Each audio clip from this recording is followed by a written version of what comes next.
Hi, welcome to Talking Books and Stuff, the program that talks all about books and writing and stuff.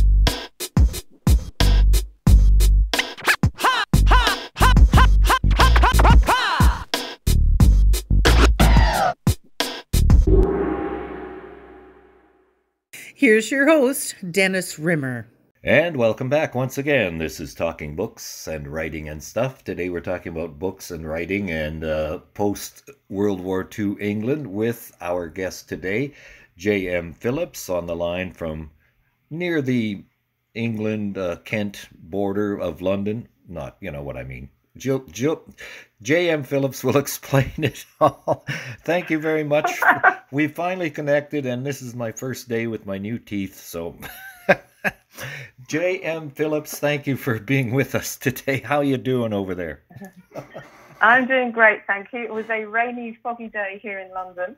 I'm actually about 10 miles away from where I was originally born, Lamlash Street, which is the book that I wrote about my younger years. And I'm at Bexleyheath, which is on the borders of London and Kent, in Greater London area, which is where my family have lived from the time I was 12 years of age onwards. So I've sort of come back to where I started from, in a sense. All right. And the book is Lamlash Street, a portrait of 1960s. I know. Is that what it is, Sorry. Lamlash? It is. It's a really unusual name. And when I was writing the book, I looked it up to see, why choose this peculiar name? And it's actually a tiny little village on one of the islands in northern Scotland. Well, so there you are. And then they decided to name the street that. So it's Yes, and apparently, Lamlash Street, yes, right. And it's also where the commandos in World War II did their training as well. So there you go. Aha.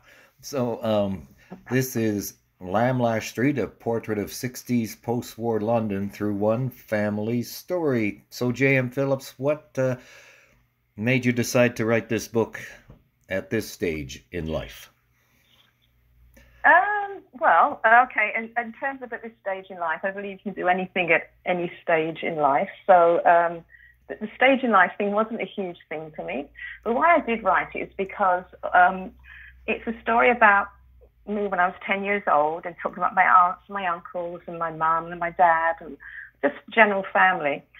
But the reason I wrote it is because mum unfortunately passed away the beginning of last year with COVID, and she was the youngest of 12 brothers and sisters, which meant all my aunts and uncles had gone over the years, and more so in more recent years. My dad died 3 years ago. And so there was a real feeling for me that I really wanted to get these stories down before they were lost.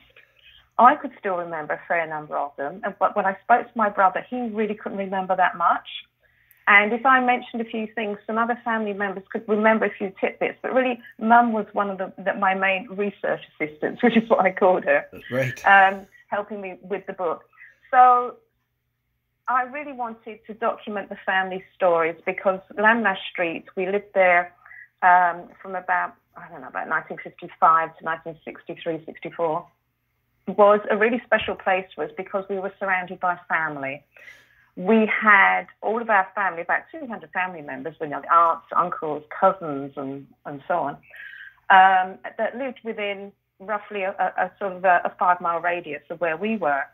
And the reason for that is that because Mum and Dad Mum had 10 brothers and sisters, and all the Phillips, the Waters family married the Clark family, who was the other main family. So you had two families equally with 10 brothers and sisters, boys and girls, who had married one another. So there was lots of intermingling of who everyone knew everything about everybody, basically, because they were all connected by about 5 different times.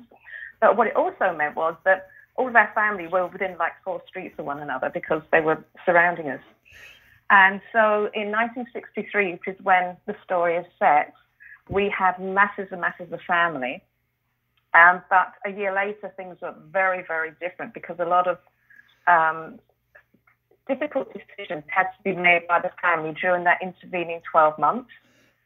And so I wanted to write that down. I wanted people, the next generation, to understand where we came from and how it was really a pivotal point in our family wealth and development and education, because Mum was one of the few people in her whole family who believed in education, and she was determined we were at some point going to own a house, not just rent it.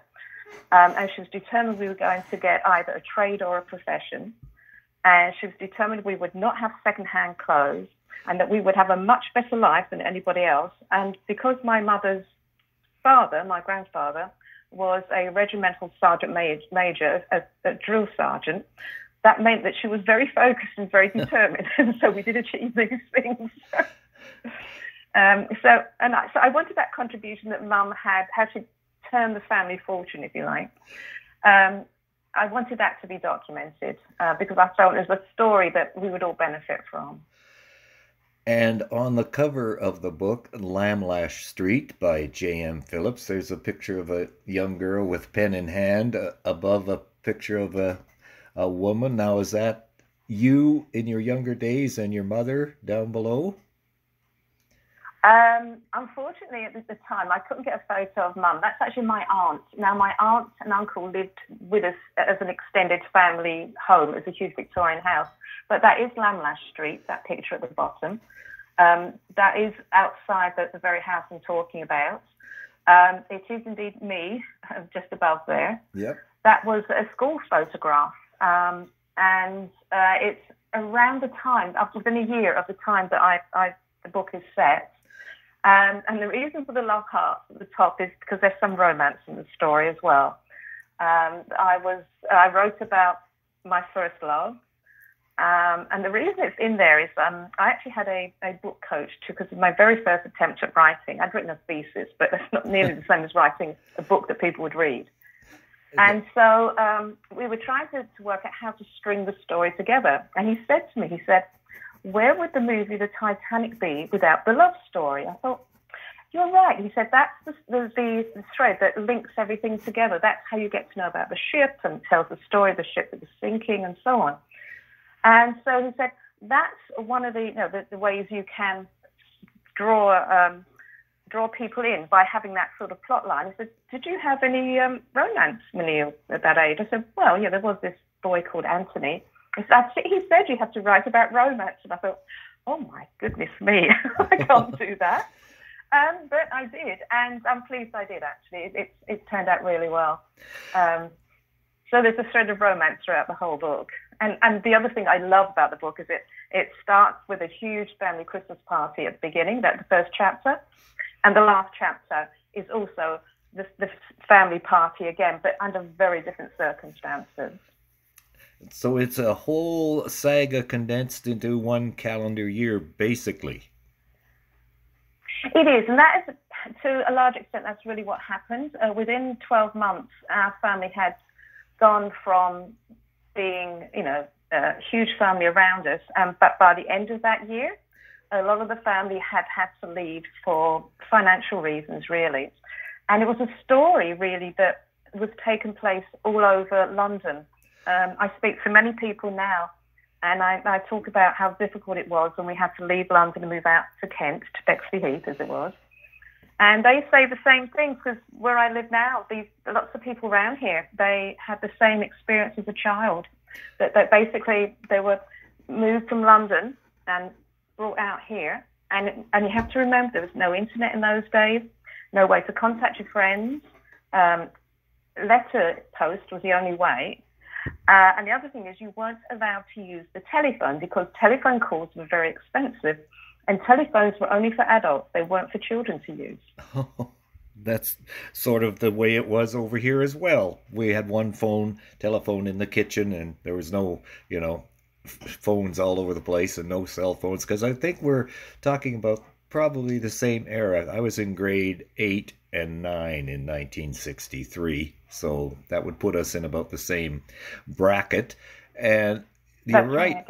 At the end of 1963, there was in the US of A, the Kennedy assassination. A few months later, Beatlemania hit. So everything changed, and then England must have changed a lot from 1955 to 1963 with sort of coming out of the post-war austerity measures. And I understand that in 1960 in England, the sort of compulsory military service was abolished. And so one wonders that sounds about right, yes. One wonders what would happen if John, Paul, George, and Ringo had to be in the army instead of at the Cavern Club. So, so the early 60s were kind of a changing time around the world, but especially in London. Am I getting that right? It was, very much so, that's right. And I can remember, actually you can just Google it and look back and see, with the Beatles, some of the interviewers would say to them, why are you wearing long hair like a woman? And you're looking at their hair thinking, oh, it's not that long. No, but very, very strict gender stereotypes, very much, yeah. Yeah. And so you're writing the book. It's about basically 1 year, and your uncle is a major character in the book. So you must have had lots of relatives who actually were World War II veterans, males and females. Is that right? Yes. My uncle, I had one uncle who was in the Royal Air Force, who was a gunner, which apparently is a position where very high casualties. I had another uncle who was in Burma, in jungle warfare, hand-to-hand combat, physically killing people with their hands and things. A couple of the other uncles, that for some reason medically they didn't qualify for service, so they would drive trucks full of explosives from Scotland down to London. Right. My Aunt Mary would work at the munitions factory. That's where they used to make the ammunition and the shells and so on to go into all the various guns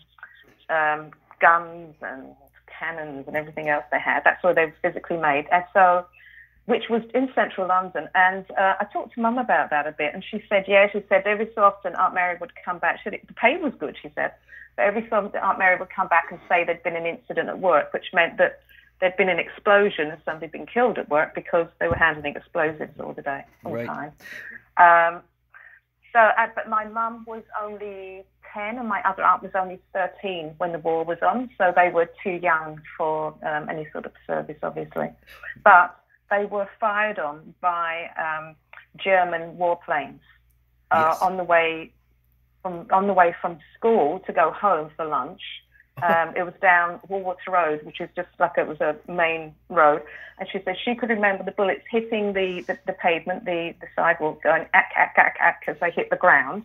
And I said, well, what did you do, Mum? She said, oh, we had to dive into the doorway of the library, and then, the bullets shot by and they just missed them, sort of thing. So she went back she got back to the house, and her mum was standing in the garden chatting to the other ladies in the garden. And she said to her, oh, no, this had just happened. And their mum turned around and said, are you okay then? Did you get hit? She said, no. She said, all right, well, just run in there now and have your lunch. And then they said, have their lunch, and then we're sent back to school in the afternoon. It's like, wow, really? Well, yeah, I think that generation did a lot of stuff that us so-called baby boomers didn't have to face, and luckily we didn't have to. But everyday life, it's like what's going on in Ukraine these days, I guess, with just you coming home from school, you're getting shot at. That's like, what? I can't imagine that at all. So you said the colonial forces were trained near where you grew up? Sorry, the what, sorry? Oh, you said something about colonial forces, like Canadians and Australians and New Zealanders and stuff. Oh, I see what you mean. Yes. Well, they trained alongside, and they fought alongside in the Royal Air Force as well, because they were part of the Commonwealth. Right. So it was very much the case that they were part and parcel of the. And there were tons of Americans there as well. I can remember that. Because the Americans had all the chocolates for if they were sort of out in a pub somewhere, the Americans had chocolate and they had nylon stockings and all these sort of goodies, and treats. Yeah. And so the local men, who were looking for the love of their life, were at a definite disadvantage. Even I can remember growing up, and my mum used to say, yes, we used to hate the Yanks, sort of thing. Although, ironically enough, my Aunt Mary almost married one, and her best friend did marry one and went over to Pennsylvania. And she kept in touch with her for years. Well, I guess the Americans were even more well off than Canadian guys, because I remember the slogan was the Yanks are oversexed, overpaid, and over here. Yeah, that's it. That's about it. Yes. I mean, I can remember comments like that when I was, like 10, 11, 12 years old. So it was still very much alive in people's minds, and they still talked about the war, and which is partly why I wrote the book. I mean, many a time we would have big family gatherings for some family celebration. And then people would have a few drinks. The next thing that my dad would say, do you remember when the doodlebugs used to come over London? That's like the V2 rockets. They were rockets with motors, so they'd come so far, and then when the rockets cut off, then they'd drop. Oh, yes, I can remember we used to listen out to those doodlebugs, and when they heard the motor die, we all dived under the table. So all these sorts of stories would come out during Christmas time and weddings and so on, when everyone had had a few to drink, and they're sitting around reminiscing about the good old days during World War II. And so I think it's partly those sorts of stories that I really wanted to somehow, I was just going to write it down as like a note somewhere, say, okay, well, I'll just take all these stories and I'll just put them on like a little manuscript. And if one person in the family reads it, well, that'll be lovely, because at least the stories won't be lost. Right. And then what happened was, poor uncle, the uncle and aunt that lived with me, the husband of the lady who's on the front of the book, a couple of months before he died, I was over here, just came because I was living in Canada, and sort of made trips back and forwards as you would as everyone was getting older. And he said to me, I've written down a few of the stories from my life when I was in World War II. I said, oh, that's lovely. I said, I really want to write a book about it. And then poor man died. He was fairly elderly, but poor man passed on. And then when we were cleaning through his flat, because his apartment was left to myself and my brother, so we put it up for sale, I found some of his stories. And I thought, wouldn't that be nice if some of his stories were published? And then so I looked, and there was only enough there for like a chapter. It wasn't a lot of content. It was just very, very sketchy outlines. And then after I got some money from the apartment, I thought, you know what, maybe I'll use some of this to help me write the book. So that's when I had a book coach. So the book coach just gives you, reads what you've done, gives you clues about structure, about the book, how, it starts and ends with Christmas, like those sorts of things. They don't write the book. It's just the structure part, how to tie it together, if you like. So that's what I did. I took some of that money to pay for the book coach. And then it sort of went on from there. And eventually he said, well, when are you going to publish? I thought, oh, you want to publish this book? So then I did that as well. And now I'm sitting here, published author, talking about the book, which I did not anticipate at all. But it's been quite the journey, I have to say. It's been a fun journey to do this, although it was an awful lot of work, but, it's been worth it. And now Mum's passed on and they've all gone. Yep. Their stories are out there. Their stories will never be lost because they're out there on the internet. People can go onto Amazon and they can buy those stories if they want to. So they're not lost.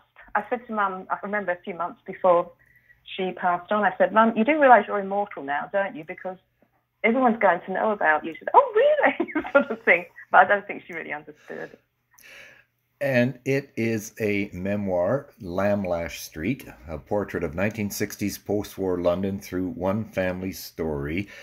And it seems like a lot of people in 60s and 70s age group are writing memoirs. Do you have any, now that you're an experienced published author, any tips or suggestions for writing memoirs? Okay, my biggest tip is this, that you should write it. Don't hesitate for 1 minute. Don't say to yourself, oh, I can never write a book. Don't think about yourself as being a published author, because then what happens is you just talk yourself out the whole thing. Just start the whole process by saying, I'd like to write down some stories that I've heard from Aunt Florence or Uncle John or whatever the names are. Just get the stories down on paper. What I did is because the more you write, the more you remember. And then you talk to other family members and you'll say things like, do you remember that, Mum, when I used to go swimming? And, which swimming pool was that? Oh, right, that was Mama Play. And then Mum would add a few bits to it. And I'd say, oh, yes, I remember that. And the fact that the swimming instructor never, ever got into the pool. All she ever did was walk around the edge of the pool. It was like a 100-yard pool with a broom handle. And so you'd be swimming along the edge of the pool, and if she thought you were sinking, she'd bring the broom handle closer so you could hold on to it so you wouldn't drown. Because you had no flotation devices, nothing. No. And if she thought you're probably doing okay, even though you were spluttering a bit, and then she would move the broom handle further away. And she literally walked along the edge of the pool. That's all she ever did. Nothing about style or technique, just the broom handle and basically your will to live. And that was it. That's what got you around. And Lamlash Street, your first book. Now, what's next in your writing career? Have you plotted out something else? Yes, I'm in the process right now. I'm torn between doing the next, 12 onwards type book, how the story continued. Or I could do a prequel. I could go back to the World War II. So I'm sort of playing with both of those ideas right now. So I'd like them to be 3 books. Somehow, that to me would be ideal. Because I think a lot of the war-related things would be nice for people to understand as well, to have it as a prequel. Or to go through the teenage years. And a lot of people went through the challenge of being brought up in central London where we all spoke Cockney rhyming slang, we all dropped our H's, to coming to a place like Kent where it's all very genteel and very proper, and we went from a place with nothing but traffic and smoke to a place where there were trees and the birds singing all the time. So it was a big culture shock when you also have to remember, because there was no internet, we had no way of finding out what we were going to. We were literally picked up by our parents, said, okay, we're moving to this place, put down again. And we just had to go from ground zero in terms of trying to work out how to make ourselves understood by the other kids at school was the biggest thing, because they spoke very differently and we had very different accents, and they thought we were a bit strange and we thought they were decidedly strange. So. And kids growing up in the 50s and 60s had no choice. Like your parents said, you're doing this, and that's what we did because you were told to, right? You're moving. Oh, okay. Can't do anything about it. Oh, yeah. That was it. Oh, absolutely right. Children should be seen and not heard. How many times have I heard that phrase? Well, the only thing I know about rhyming slang is like "Hi mate, China plate." Oh, right. I didn't. Okay. My favourite one to quote is, Mum used to say to me, Jill, you go up those apples, because apples and pears rhymes with stairs, and go and comb your barnet, because barnet fair rhymes with hair. So Mum would say to me, Jill, go those apples and go and comb your barnet. Okay. It's like, all right, Mum. Okay. Apples and pears, stairs. Like, it's easier to say and stairs. Fair, yeah. It's easier to say stairs. I don't understand. Oh, I don't. But you know what? When you're 10 years old, you just do what you're told, especially under that sort of regime where, like, you have no options anyway. Okay. Well, we almost have to wrap things up here with J.M. Phillips. The book is Lamlash Street, and you have a website, and maybe you can quote that for us. J.M. Phillips, author, all one word, .com. And Phillips is Phillips. So there's... That's correct, yes, thank you. Yeah. 2 L's. J.M. Phillips, www.jmphillipsauthor.com. And thank you very much for your time today. It's been a treat. It's been lovely. It's nice chatting with you. Thank you for visiting with us today. This is Talking Books and Stuff with Dennis Rimmer. Contact him at dennis@talkingbooks.tk. Thank you, and may all the good news be yours. Oh, and don't forget to check out his book, The Great Canadian Notebook, available across Canada and at amazon.ca.